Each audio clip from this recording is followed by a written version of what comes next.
இது மனிதர்கள் மத்தியில் வாசம் செய்பவரே, எங்கள் நடுவிலே வசித்திட விரும்பிடும் தெய்வமே. இது மனிதர்கள் மத்தியில் வாசம் செய்பவரே, எங்கள் நடுவிலே வசித்திட விரும்பிடும் தெய்வமே.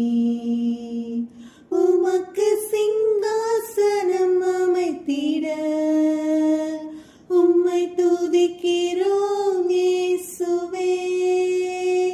பரிசுத்த அலங்காரத்துடனே உம்மை தொழு